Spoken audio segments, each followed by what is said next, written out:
지난주에 요한계시록이 사도 요한이 교회에 보낸 편지였다는 것을 제가 굉장히 강조해서 말씀드렸어요. 그런데 사실 성경에 나타난 다른 서신서들, 바울 서신서나 다른 서신서들과 비교해 보면 내용에서 굉장히 차이가 많이 납니다. 그 성격과 목적이 전혀 다르기 때문이었죠. 만약 교회가 설립되고 성장하면서 나타나는 여러 가지 문제들을 해결하기 위한 것이었다면 계시록은 그런 내용으로 써 있지 않을 겁니다. 요한이 볼 때도 이미 그런 내용은 기존에 있는 서신서로 충분히 넘치도록 다 있는 기록되었어요. 그래서 굳이 쓸 필요가 없었는데, 그럼 계시록은 어떤 내용이었느냐? 성도들을 격려하고 위로하기 위한 내용입니다. 성도들에게 경고를 주기 위한 내용입니다. 성도들에게 예수님의 재림을 다시 기대하게끔 재확인시켜주는 내용입니다. 우리 삶의 마지막에, 세상의 마지막에 하나님의 심판이 있다는 것을 끊임없이 상기시켜주기 위한 내용입니다. 그래서 요한이 계시록을 이렇게 기록하였습니다. 오늘은 7교회 중에 두 번째인 서머나 교회에 대해서 살펴보려고 합니다. 서머나 교회는 빌라델피아 교회와 더불어서 책망받지 않은 두 교회 중 하나로 굉장히 유명합니다. 그래서 각 지역을 보시다 보면, 특히 이민교회를 보시면 빌라델피아 교회나 서머나 교회의 이름을 사용하는 걸 쉽게 보실 수 있어요. 반면에 무슨 라우디게아 교회나 버가모 교회나 사뎃 교회, 이런 교회는 잘 찾아보지 못하셨을 거예요. 가장 많은 교회가 아마 빌라델피아 교회 그리고 서머나 교회일 겁니다. 밴쿠버에도 있죠. 그런데 왜 그렇게 책망받지 않는다는 게 단순히 좋기만 한 내용일까를 한번 생각해 보고 싶습니다. 제가 예전에 서머나 교회를 굉장히 사모한다라는 분을 만난 적이 있어요. 목회자분이셨는데, 그러면 그분이 막 서머나 교회에 대해서 열심히 열변을 토하셔서 대화를 나누었던 기억이 납니다. 그리고는 돌아와서 제가 곰곰이 생각해 봤어요. 나는 정말 그렇게 서머나 교회를 사모하고 있나? 솔직히 잘 모르겠습니다. 답을 꼭 해야 한다면 저는 노라는 대답에 조금 더 가까운 것 같아요. 어쩌면 제 부족함 때문인지도 모르겠습니다. 제가 지금 섬기고 있는 코키틀람 한인교회가 서머나 교회처럼 되기를 원하나? 라고 물어보신다면 역시 마찬가지입니다. 잘 모르겠습니다. 그래야만 하는 상황이 온다면, 선택해야 하는 상황이 온다면 생명을 아끼지 않고 주님께 충성해야 합니다. 저도 그렇게 하겠다고 서원했었습니다. 그런데 현실에서 제가 섬기는 교회가, 목회하는 교회가 서머나 교회처럼 그렇게 환난당하고 고통 가운데 있는, 그런 하나님께 영광 돌리는 그런 것을 원하는가 했을 때 참으로 대답하기가 어렵습니다. 개인적으로 엔도 슈사크의 침묵이라는 책이 있는데 한번 일독을 권해드리고 싶습니다. 순교하는 것에 대하여서, 또 그리스도인이 배교하는 것에 대하여서 굉장히 많은 생각을 하게 만들고요. 제가 또 굉장히 좋아하는 책이기도 합니다. 소설인데 그냥 소설이 아니라 실제 있었던 사실을 바탕으로 해서 창작된 소설이고요. 굉장히 많은 영향을 끼친 책이기도 합니다. 지난주에 한국인 한강 작가가 노벨 문학상을 수상하여서 굉장히 화제가 됐는데, 저도 굉장히 개인적으로 축하드리고 싶고 좋은 일이라고 생각합니다. 근데 이 엔도 슈사크의 침묵이라는 책도 노벨 문학상 후보에 올라서 탈 뻔했었어요. 타기 직전까지 갔었는데 수상은 못했습니다만, 그 책의 내용을 보면 배교라는 것과 순교에 대해서 굉장히 고민하게 만듭니다. 성도들에게 고문을 가하는데, 교회 사제에게 단순히 너 배교해라고 고문하지 않습니다. 오히려 아주 쉬운 것을 요구하면서 대신 고문하는 건 성도들을 고문하는 거예요. 그러니까 훨씬 더 큰 고통에 휘말리게 되는데, 제가 너무 자세한 내용을 말하면 스포일러가 될 테니까 이미 보신 분도 많이 계시겠지만 안 보신 분들은 한번 꼭 읽어보시기를 권하겠습니다. 그리고 오늘은 서문학교에 대해서 자세히 살펴보기를 원하는데요. 본문에 보면 환난과 궁핍에 대한 이야기가 나옵니다. 그러면서 실제로는 너는 부유한 교회야 라고 언급하고 있죠. 이 말씀을 보면서는 사실 예수님의 산상수훈이 생각났어요. 사람들에게는 마태복음이 훨씬 더 잘 알려져 있고 더 좋아한다고 표현해야 될까요? 더 선호하는 것 같아요. 마태복음 5장에 보면 이렇게 나오죠. 심령이 가난한 자는 복이 있나니 천국이 저희 것입니다. 반면에 또 누가복음 6장에는 어떻게 나옵니까? 가난한 자는 복이 있나니 하나님 나라가 너희 것이다.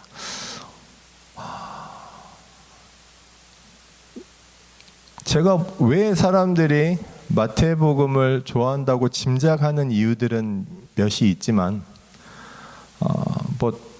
사람마다 다 이유는 다르겠죠. 근데 간단한 것 같아요. 심령이 가난한 자는 누구나 될 수 있죠. 가난한 사람도 심령이 가난할 수 있고요. 부자도 심령이 가난할 수 있습니다. 심지어 왕이나 귀족도 심령은 가난할 수 있어요. 그러니까 훨씬 더 자유함을 느낀다고 해야 될까요? 그런데 누가복음 6장에 나오는 가난한 자는 그냥 딱 정말 가난한 자잖아요. 부자는 가난한 자가 될 수 없죠. 되기 어렵죠. 그래서 훨씬 더 심령이 가난한 자에 대한 그쪽으로 마음이 더 쏠리는지도 모르겠습니다.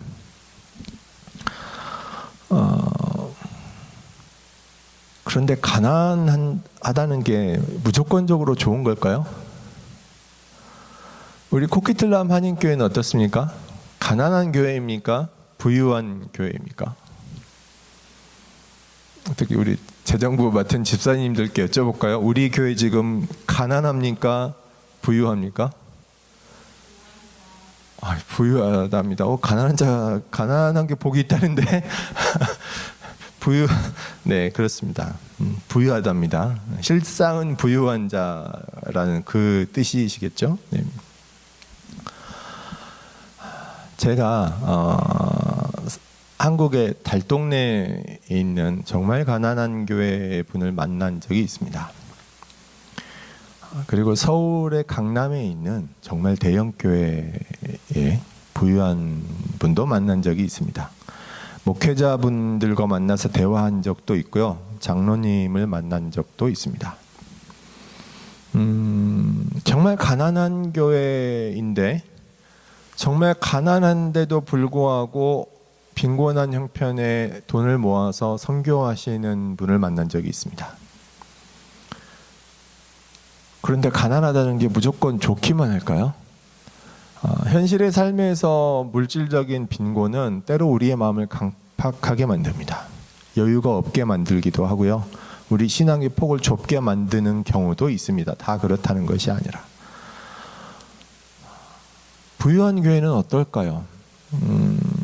제가 만나본 분 중에서 정말 재산이 많은 분이었는데 그렇게 바람직하지 못한 신앙의 모습을 가진 분도 보았습니다. 굉장히 권위가 있는 분이셨고 권위를 내세우고 교만한, 제가 함부로 말씀드리긴 좀 그렇습니다만 그런 분이셨어요. 마치 기업 회장님이 부하 직원 다루듯이 그런 신앙생활을 하시는 분도 만난 적이 있고요.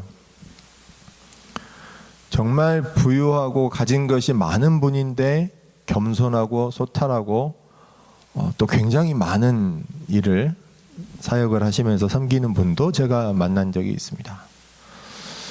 그런데 누가복음에서 나타난 가난한 자가 복이 있다는 건 우리가 어떻게 받아들여야 될까요? 나중에 기회가 되면 그 본문을 가지고 자세히 설교를 하겠지만 오늘은 그냥 간략하게 말씀드리면 그거예요. 산상수훈에서 공통점은 그분들은 다 예수님을 보기 위해 모인 사람들입니다. 예수님의 말씀을 듣고 싶어서 모인 사람들이에요. 그러니까 무조건 가난하면 복이 있는 것이 아니라 가난함에도 불구하고 하나님을 찾고 싶고 예수님을 사모해서 복음을 듣고 싶어서 모인 사람들인 거예요. 그래서 복음을 붙잡고 있는데 내가 복음과 함께 살고 그리스도와 함께 동행하려고 하는데 가난하고 삶이 힘들고 어려울 때도 그리스도를 놓지 않고 여전히 하나님과 동행하기를 원하는 사람들이 복이 있다라고 해석하시면 좋을 것 같아요. 오늘 서문학교회도 마찬가지입니다. 교회가 가난한 교회가 있을 수 있고 풍요로운 교회가 있을 수 있죠. 근데 그 무조건 그 재정 상황으로 판단한다는 것이 아니죠. 오늘 말씀에서 실상은 부요한 교회라고 평했습니다. 그 이유가 뭐냐? 또 이런 말씀도 있잖아요. 본문에서 유대인들을 비방하는 내용이 나옵니다. 자기들이 유대인이라고 하지만 실상은 사탄의 회당이라. 정말 이 말씀은 극단적인 비난이에요. 회당이라는 것이 지금 우리는 유대교에 대한 개념이 별로 없지만 이때 성경에 기록된 당시의 교회는 유대교와 완전히 분리되지 않은 상황이었어요. 사도 바울이 사도행전에서 교회를 설립하고 복음을 전도할 때도 어디에서 활동했습니까?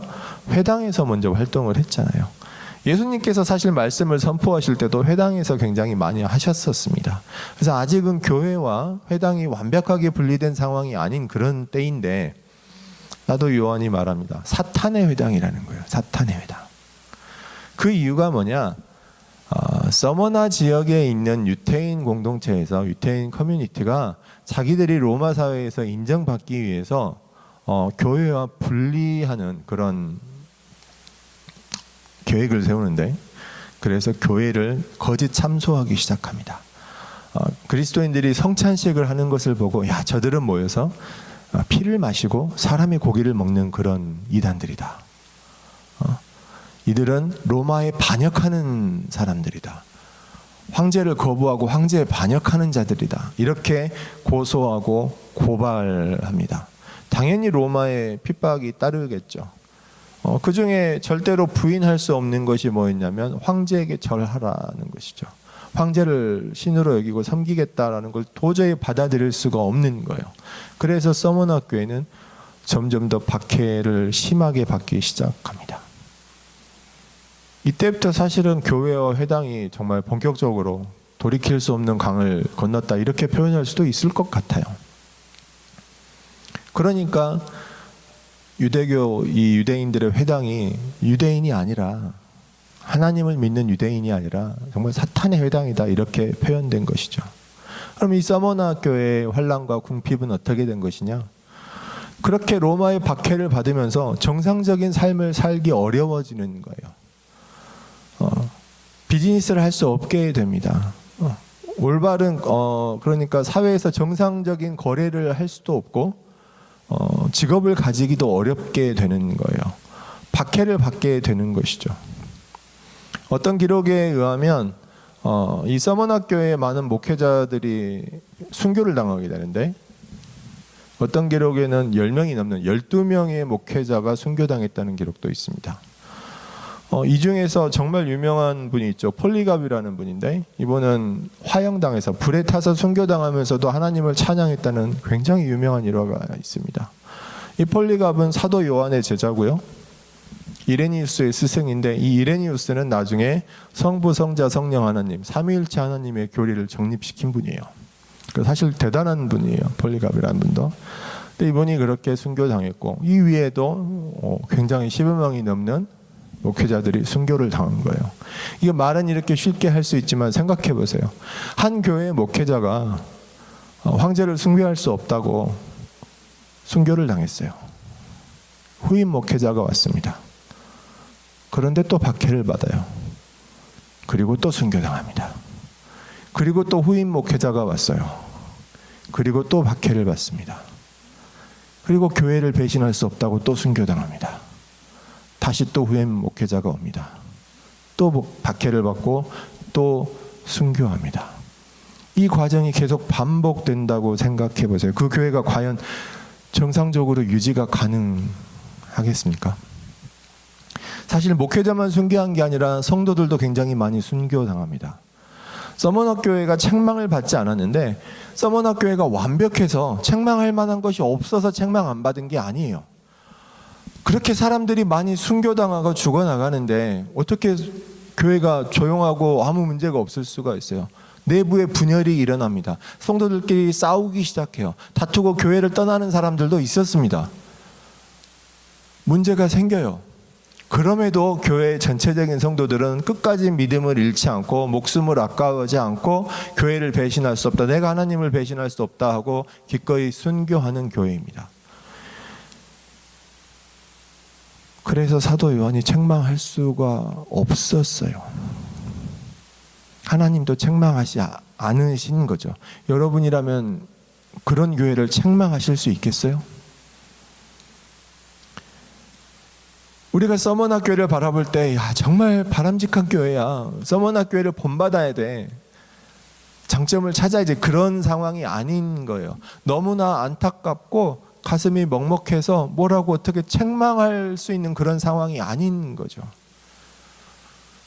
정말 멀리서 서머나 교회를 바라보면 하나님의 영광이 빛나는 거룩한 교회예요. 정말 좋은 상황이죠. 근데 정말 가까이서 보게 되면, 우리가 그 안에서 서머나 교회를 보게 되면 너무나 가슴 아프고 눈물이 나는 그런 상황인 거예요.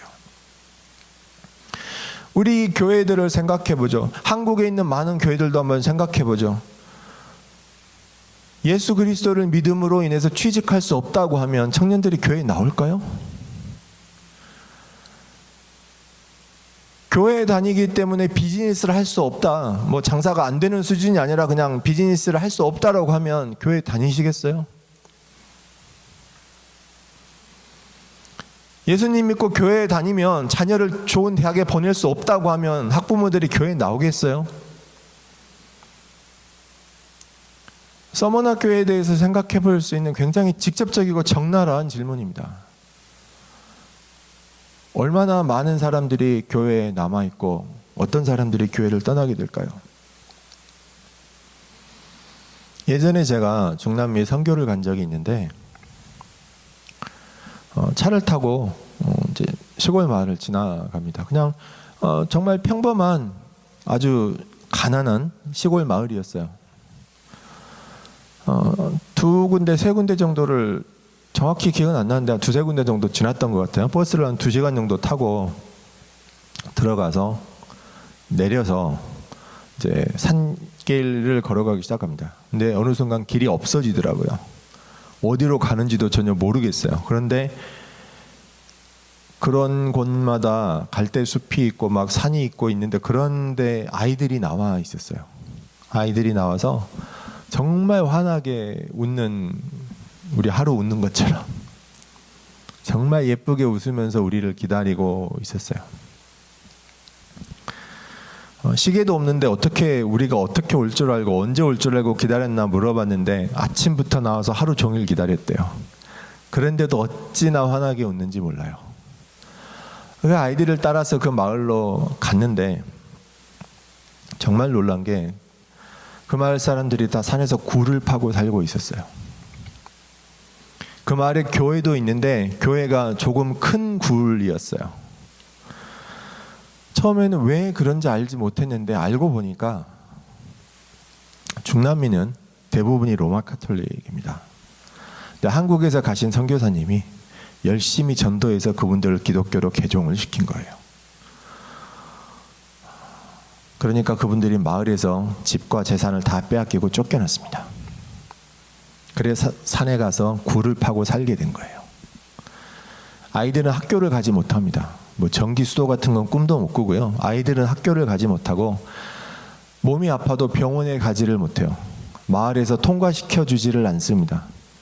저희가 갔을 때 아주머니 한 분이 배가 부풀어 있었는데 저는 처음에 임산부인 줄 알았어요. 근데 그게 아니라 배에 복수가 차가지고 거동을 하지 못하고 너무나 고통스러워하고 있는 거예요.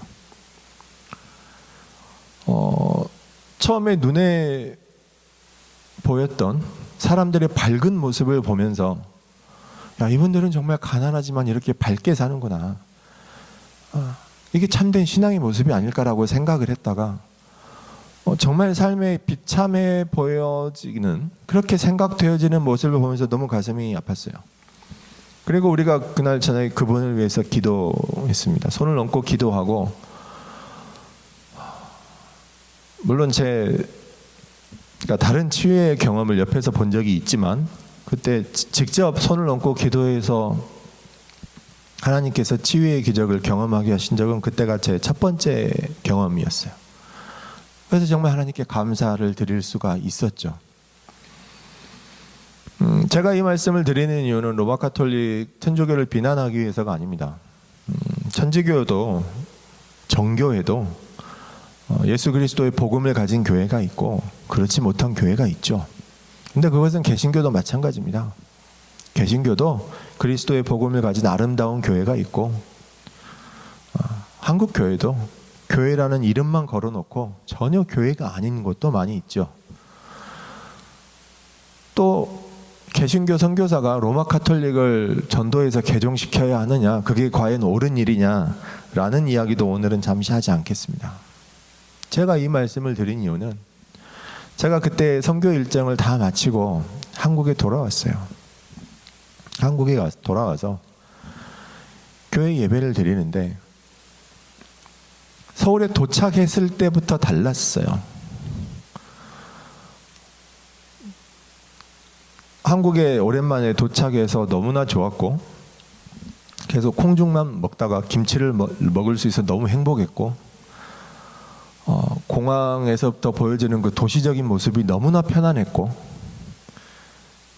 제 교회가 굉장히 큰 대형 교회였기 때문에 교회의 아름다운 건물과 시스템이 잘 갖춰진 예배의 모습을 보면서 굉장히 편안하고 익숙하기 때문에 은혜를 많이 받고 그렇게 좋아하던 와중인데 그때 제가 또 하나님의 음성을 들었어요. 너는 이 교회가 좋으니 그냥 딱 그 말씀이 예배 가운데 제가 들었어요. 너는 이 교회가 좋으니 그리고 그 산에 굴을 파고 살던 그 마을과 그 조금 더 큰 굴에 모여서 예배드리던 그 교회의 모습이 머릿속에 떠올랐어요. 저는 지금도 서머나 교회를 생각하면 그 사실 환경은 전혀 다르지만 서머나 교회를 생각하면 그 교회가 머릿속에 떠오릅니다. 그 광경이 잊혀지지가 않아요. 그 산에서 굴을 팔고 살던 그 사람들의 삶이 막 모범적이다는 게 아니에요. 그리스도인으로서 모범적이다, 본받을 만하다 아니에요. 그분들이 막 참된 신학의 모습을 갖고 있다 아니에요. 잘 모르겠어요. 그분들이 뭐 성경에 대해서 많이 알고 있냐 아니에요. 전혀 아닐 거예요. 그런데 그분들을 책망할 수 있나? 라고 질문해 보면 저는 책망할 수는 없을 것 같아요. 잘못된 점이 많이 있어도 책망할 수 있는 게 생각나지 않습니다. 서머나 교회가 그래요.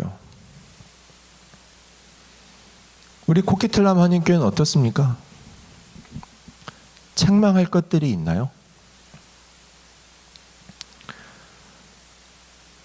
책망할 것들이 생각나지 않으면 좋겠습니다. 베드로전서 말씀이 생각나요. 4장 말씀에 보면 사랑은 허다한 죄를 덮느니라 라고 되어 있죠. 교회도 그렇고 성도의 삶도 그렇습니다. 완벽할 수는 없어요. 완벽한 사람도 없고 완벽한 교회도 없습니다. 그런데 우리가 가지고 있는 그리스도의 사랑이 있다면 그 사랑은 허다한 죄를 다 덮을 수가 있습니다. 사랑이 가득한 교회는, 사랑이 충만한 교회는 우리가 많이 찾을 수 있을 것 같습니다. 그리고 우리 코키틀람 한인교회도 마찬가지예요. 완벽한 교회가 될 자신은 없습니다. 하지만 사랑이 가득한, 주님의 사랑이 충만한 교회는 되실 수 있기를 주님의 이름으로 축원합니다. 사랑하는 성도 여러분, 삶에 어떤 궁핍함이 있습니까? 각자 가진 삶에 어려움이 있죠. 부자라고 해서 궁핍함이 없을까요? 가난한 자라고 해서 만족함이 없을까요? 사회적 신분이나 지위와 상관없이, 내가 가진 직업에 상관없이, 얼마나 많이 배웠건, 어떤 권력을 갖고 있건, 그런 것과 상관없이 각자 가진 고통과 아픔과 결핍이 있죠. 여기서 어떤 말씀을 드려야 할까요? 가장 잘못 생각할 수 있는 건 뭐냐면, 당신이 가지는 어려움이 있어? 아픔이 있어? 괴로움이 있어? 서문학교회랑 비교해봐. 아무것도 아니잖아. 서문학교회를 봐. 저렇게 죽도록 충성했는데, 주님께서 죽도록 충성을 하고 있는데 죽는 신용을 하라는 게 아니라 정말 죽을 때까지 충성했잖아. 당신도 마찬가지야. 그 서문학교회랑 비교하면 아무것도 아니야 라는 식으로 생각하는 건 절대로 하면 안 됩니다. 그건 하나님의 뜻이 아니에요. 근데 의외로 이렇게 잘못 생각하고 잘못 해석하시는 분들이 계셔서 오늘 강조해 봅니다. 아니에요. 하나님은 고통이나 아픔을 그런 식으로 보시지 않습니다. 성경 전체를 통해서 보시면 확신할 수 있어요. 죄를 통해서 보십시오. 우리가 사람이 볼 때는 아주 작은 죄를 저지른 사람과 큰 죄를 저지른 사람을 전혀 다르게 봅니다. 도둑질을 한 번 한 사람과 10번, 100번 한 사람을 다르게 보죠. 살인죄도 한 번 실수해서 저지른 살인과 10명, 100명을 죽인 사람 전혀 다르게 보죠. 하나님께서 보시는 기준은 우리가 조금 다릅니다. 서문학교의 교인이 성도들이 처했던 그 순간은 정말로 심각한 상황이고, 제가 할 수 있는 최대한의 존경을 그분들께 바칩니다. 제가 직접 만나본 적도 없는 분들이지만 제가 할 수 있는 최고의 경의를 그분들께 드립니다. 하지만 현대를 살아가는 우리 성도분들 한 사람 한 사람이 갖고 있는 아픔과 결핍이 그분들과 비교할 수 있는 건 아니에요. 각자 우리 삶에 고통이 있고 아픔이 있습니다. 중요한 것은 그 순간에 우리가 어떤 선택을 하느냐예요. 온몸이 아픈 것도 아픈 거고요. 내 손가락 하나가 아픈 것도 아픈 겁니다. 중요한 건 그때 우리가 선택할 수 있는 어떤 선택을 하는가 하는 것이에요. 야, 서문학교를 생각하면 내가 겪고 있는 건 아무것도 아니지. 참아야 해. 견뎌야지. 이 정도는 극복해야 되지 않겠어? 이게 나쁘다는 게 아니라 이렇게 보시면 안 돼요. 그들이 붙잡았던 주님의 사랑이 무엇인지를 생각하시기를 원합니다. 얼마나 가난하냐의 정도가 문제가 아니라 내가 얼마나 환난을 받았나, 내가 얼마나 아픈가, 내가 얼마나 괴로운가가 중요한 게 아니라 비교하면 절대로 안 되는 것이고, 내 삶에서, 내가 세상에서 살아가는 가운데 내 삶에서 그것들이 내게 얼마나 큰 비중을 차지하느냐예요. 내가 아프고 힘들 때 거기에만 집착하는 사람이 있어요. 거기에서 헤어나오지 못하는 사람이 있어요. 주님, 왜 나는 이렇게 힘들기만 합니까? 라고 집착하는 분이 있고요. 힘들고 어려울지라도 그 가운데서 다른 것을 바라보시는 분이 있어요. 내가 굉장히 고통스러울지라도 그 가운데서도 참된 소망을 바라볼 수 있는 분이 있어요. 내 인생에서 실제로 그리스도께서 어떻게 소망이 되시는가의 문제입니다. 서문학교의 성도분들은 잡혀서 죽어가는 도중에, 순교당하는 와중에, 십자가에 못 박히고 불에 타서 죽고 맹수에게 찢기는 와중에도 참된 소망을 놓치지 않을 수 있었어요. 그게 뭐냐? 예수님께서 다시 오신다는 소망, 그래야 하나님 나라를 주시겠다는 소망. 그러니까 너희는 실제로 부유한 자니라라는 축복을 받을 수 있었고 책망을 받지 않을 수 있었어요. 우리가 갖고 있는 아픔의 크기, 상실의 크기, 결핍의 크기가 중요한 게 아닙니다. 우리가 가진 소망이 있는가라는 문제예요. 내가 어떤 상황에 처했건 상관없이 내가 주님을 믿는 그 믿음이 내게 소망이 되어지는가?